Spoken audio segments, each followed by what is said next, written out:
সিলেট ওসমানী আন্তর্জাতিক বিমানবন্দর দিয়ে ইউরোপ, আমেরিকা ও মধ্যপ্রাচ্যে পণ্য রপ্তানি করতে নির্মাণ করা হয়েছে অত্যাধুনিক কার্গো কমপ্লেক্স। কিন্তু যুক্তরাজ্য সহ ইউরোপের অনুমোদিত প্যাকেজিং ব্যবস্থা না থাকায় চালু করা যাচ্ছে না এর কার্যক্রম। ফলে শত কোটি টাকার রপ্তানি থেকে বঞ্চিত হচ্ছে এই বিমানবন্দর। তবে কর্তৃপক্ষ বলছে, কার্গো টার্মিনাল পুরোদমে চালু করতে প্রাসঙ্গিক সকল বিষয় যাচাই বাছাই করে দ্রুততম সময়ে পদক্ষেপ নেওয়া হবে।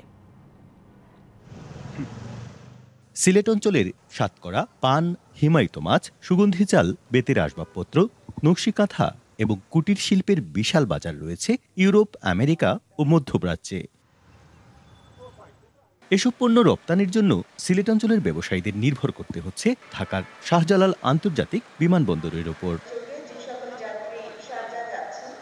তবে ২ বছর আগে ওসমানী আন্তর্জাতিক বিমানবন্দরে ২৬ কোটি টাকা ব্যয়ে নির্মাণ করা হয়েছে প্রায় ১০০ টন পণ্য ধারণ ক্ষমতার অত্যাধুনিক কার্গো কমপ্লেক্স।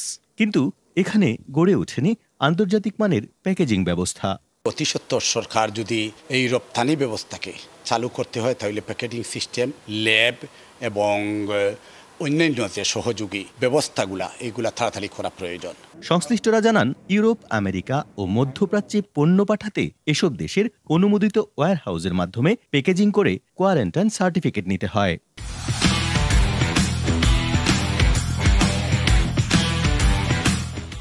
তাই ঢাকা থেকেই পণ্য রপ্তানি করতে হচ্ছে ব্যবসায়ীদের। পেরিশেবল আইটেমগুলো রপ্তানি করার জন্য যে অবকাঠামো দরকার, যে প্যাকেজিং হাউস দরকার, সেগুলো এখন পর্যন্ত হয় নাই। যে সার্ভিসগুলো থাকার কথা, বিশেষ করে আমরা প্যাকেজিং হাউসের কথা শুনতেছি, এইটা হইলেই অনেক কিছু তাদের জন্য ইজি হয়ে যাবে। সংশ্লিষ্ট কর্মকর্তারা জানান, এটি চালুর পর পর্যাপ্ত পরিমাণ পণ্য রপ্তানি নিশ্চিত করা যাবে কিনা তাও যাচাই বাছাই করা হচ্ছে। আলোচনা হয়েছে এবং প্যাকিং হাউস কিভাবে নির্মাণ করা যায় অথবা এই ধরনের যে প্রকল্প, যেটি প্ল্যানিং কমিশনে এখন অপেক্ষমান আছে, আমরা সেখানে প্ল্যানিং কমিশনে কথা বলবো। অন্য কোনো প্রাইভেট সেক্টরের মাধ্যমেও যদি করা যায় বিকল্প হিসেবে, সেটিও আমরা উদ্যোগ নিব ইনশাআল্লাহ। যেখানে কথা বলতে হবে, যদি আপনাদের আগ্রহ থাকে, আমি কিন্তু I love to go every door step. আপনাদের আগ্রহটাকে আমরা বাস্তবায়ন করব, এইটুকু কথা দিয়ে যাচ্ছি।